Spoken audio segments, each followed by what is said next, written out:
숨소리 힐링 셔터입니다. 오늘은 한국 최고의 주역학자인 초온 김승호 작가님의 마흔에 혼자 읽는 주역 인문학 책을 소개해 드리려고 하는데요. 세상에서 가장 쉬운 주역 공부라는 타이틀이 적혀 있는데요. 저는 주역에 대해서 아는 게 조금도 없었는데 우연히 이 책을 읽고 주역이라는 학문이 어려운 것이 아니었구나. 너무나 쉽고 흥미로운 그런 학문이었구나라는 걸 알게 됐어요. 그래서 이 책 말고도 다른 책으로 이제 주역에 대해서 공부도 하게 되지 않을까 이런 생각도 하게 됐습니다.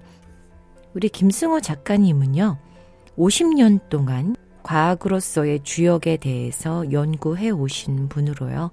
미국의 물리학자나 의사들에게 또는 한의사를 비롯해서 물리학자, 심리학자, 수학자 등 다양한 전문가들에게 이 주역 과학에 대해서 강의하고 계신 분입니다.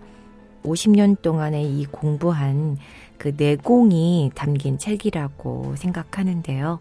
왜냐하면 주역에 대해서 전혀 모르고 있던 저 같은 왕초보들에게도 너무나 쉽고 흥미롭게 읽을 수 있도록 적혀 있기 때문에 정말 내공이 장난이 아니신 분이구나 라는 생각이 들었습니다.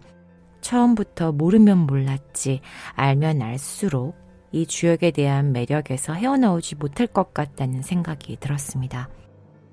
그럼 본문에 있는 내용 중에 조금 함께 읽어보겠습니다.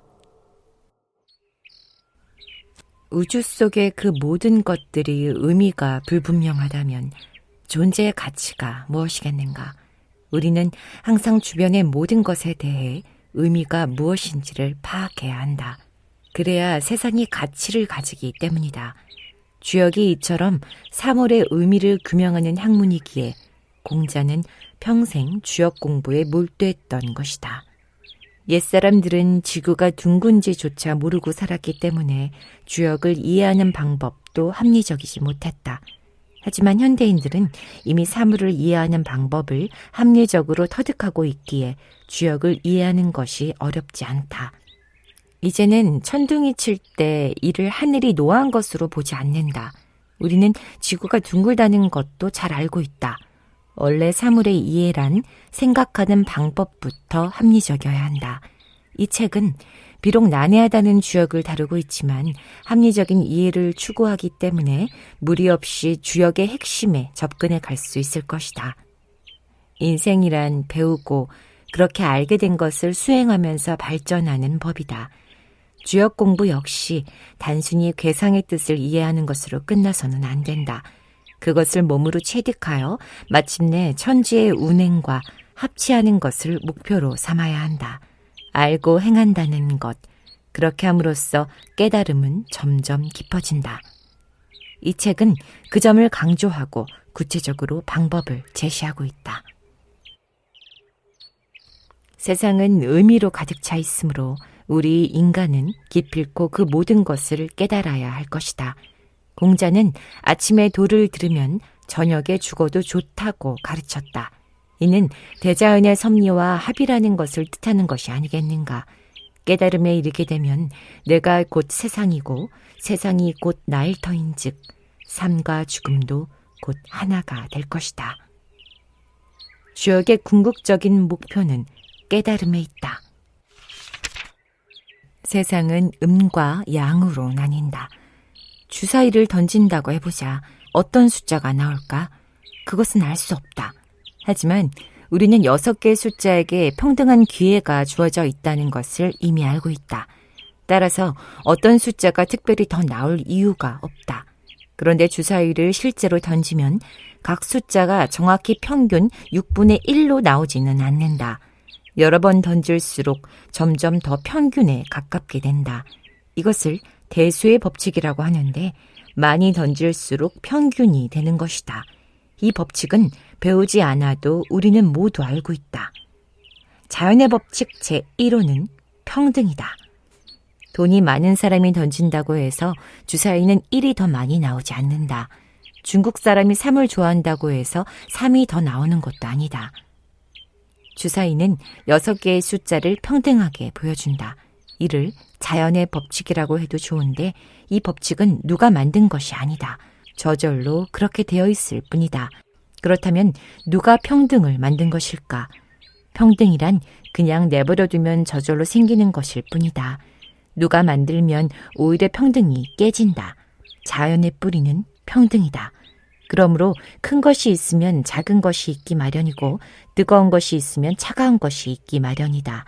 밝은 것이 있으면 어두운 것이 있고 여자가 있으면 남자가 있고 부자가 있으면 가난한 사람이 있는 법이다. 다시 말해 하나의 사물이 있으면 그 반대도 반드시 존재한다는 것이다. 사람은 반드시 죽는다. 왜냐? 태어나기 때문이다. 부자의 돈이 자손에게 상속될 수는 있겠지만 그건 영원할 수 없다. 언젠가는 그 돈이 없어지게 된다.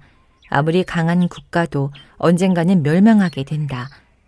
세상은 평등의 법칙으로 이루어져 있기에 한쪽이 있으면 다른 쪽도 있다. 누구나 알고 있는 이 법칙은 절대 범주다. 여기서 이 법칙을 좀 더 세련되게 표현해보자. 세상에는 양이 있으면 음이 있고 음이 있으면 양이 있다.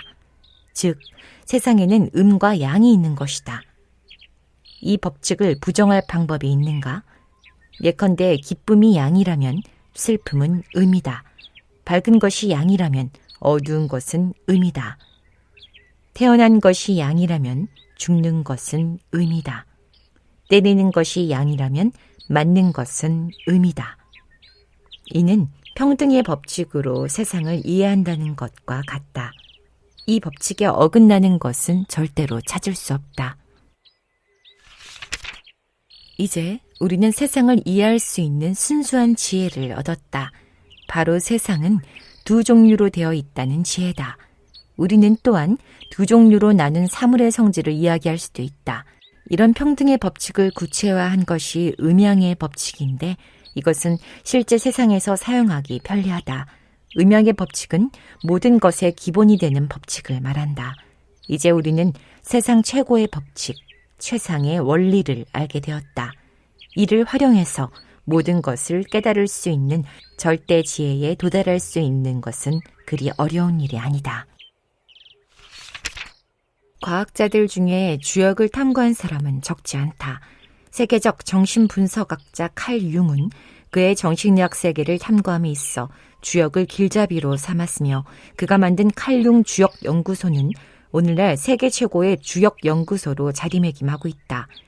융의 정신분석 이론은 주연의 가르침을 많이 수용한 것으로 알려져 있다. 그는 주역을 연구하여 동시성이라는 개념을 만들어내기도 했다. 물리학자 닐스 보어는 노벨상을 받는 자리에 팔궤도의 복장을 입고 수상하여 주역에 대한 각별한 애정을 피력하기도 했다.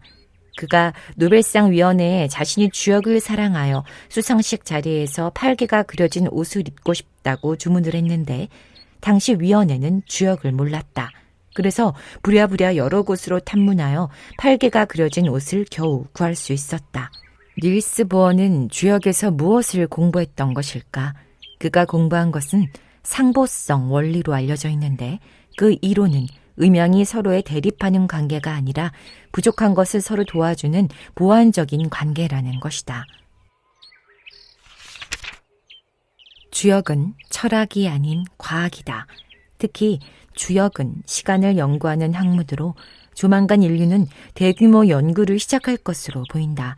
과학자들에게 미래라는 시간은 매우 중요한 연구 과제이다.